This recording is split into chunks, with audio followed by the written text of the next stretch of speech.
Hi అండి, అందరికీ నమస్కారం. అందరూ ఎలా ఉన్నారు? బాగున్నారా? మీరందరూ కూడా అష్టైశ్వర్యాలతో ఆయురారోగ్యాలతో సంతోషంగా ఉండాలని ఆ మహాలక్ష్మీదేవిని మనస్ఫూర్తిగా వేడుకుంటున్నాను. మొదటి శ్రావణ శుక్రవారము మా ఇంట్లో మహాలక్ష్మి పూజ నేను ఎలా చేసుకున్నానో మీ అందరితో పంచుకోవాలని ఈ వీడియో చేశానండి. దయచేసి ఈ వీడియో చూసే ప్రతి ఒక్కరూ కూడా ఈ ఛానల్ని సబ్స్క్రైబ్ చేసుకోవాల్సిందిగా కోరుకుంటూ, అలాగే వీడియోని లైక్ చేసి నన్ను సపోర్ట్ చేస్తారని ఆశిస్తున్నాను. దయచేసి మధ్యలో స్కిప్ చేయకుండా వీడియోని చివరి వరకు చూడండి. మన అందరికీ ఉపయోగపడే కొన్ని మంచి విషయాలను ఈ వీడియో ద్వారా మీ అందరితో పంచుకోబోతున్నాను. నా మాటలు మీ అందరికీ నచ్చుతాయనే ఉద్దేశంతోనే చెబుతున్నానండి. ఇక్కడ దీపారాధన నేను ముందుగానే చేశానండి. తర్వాత అగరబత్తులను అమ్మవారికి చూపించాను.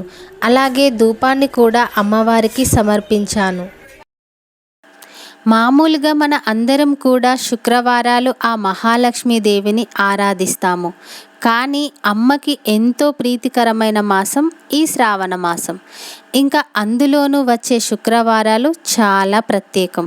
అమ్మ అనుగ్రహం పొందాలంటే భక్తి శ్రద్ధలతో మనస్ఫూర్తిగా నమ్మకంతో ప్రతి ఒక్కరూ కూడా అమ్మను ఆరాధించాల్సిందే. ఆ తల్లి అనుగ్రహం పొందితే అపర కుబేరులవ్వడం ఎంతో సులభతరం. లక్ష్మీదేవి అనుగ్రహం పొందడం అంత సులభతరము కాదు, అలాగని మరీ అంత కష్టతరము కాదు.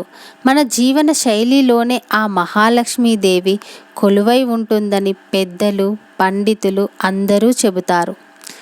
అమ్మవారి ముందు ఉల్లి ఉంచి అందులో పచ్చకర్పూరం జవ్వాదిని వేశానండి. ఇలా వేయడం వలన ఎంతో సుగంధభరితమైన సువాసనలు వెదజల్లుతాయి. అమ్మవారికి ఎంతో ఇష్టమైన పరమాన్నాన్ని చేశానండి. అందులో కాస్త పచ్చకర్పూరం వేసి ఆ తల్లికి నివేదించాను. ఇలా ప్రతి శుక్రవారము కూడా పరమాన్నాన్ని అమ్మవారికి నివేదిస్తే ఆ తల్లి ఎంతో ప్రీతి చెందుతుంది.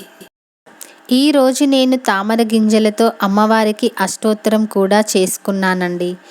ఇక ఆ తల్లి గురించి చెప్పాలంటే మనం ప్రతిరోజు చేసే పనులలోనూ, మన స్వభావంలోనూ, వ్యక్తిత్వంలోనూ, అలాగే మన ప్రవర్తనలోనూ కొన్ని మార్పులను చేసుకుంటూ అమ్మకి ఇష్టమైన పనులని మన జీవన శైలిలో అలవర్చుకుంటే ఆ తల్లి అనుగ్రహం పొందడమే కాదు, అష్టలక్ష్మి సమేతంగా ఆ తల్లి మన ఇంట్లో తిష్ట వేసుకొని కూర్చుంటుంది అని చెప్పడంలో ఎలాంటి సందేహము లేదు. మన అందరినీ అనుగ్రహించడానికి ఆ తల్లి ఈ శ్రావణ మాసంలో దివి నుండి భువికి దిగి వస్తుందని పురాణాలు చెబుతున్నాయి.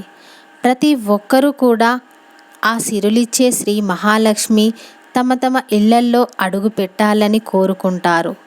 అందుకే ఈ మాసంలో చేసే పూజలకైనా, వ్రతాలకైనా, ఆరాధనకైనా ఎంతో విశేషమైన ప్రత్యేకత ఉంది. ఆ తల్లి ఒక్కసారైనా మనల్ని చూస్తే చాలు, ఇక మన జీవితం ధన్యమైనట్టే అనే భావనలో ప్రతి ఒక్కరూ ఉంటారు.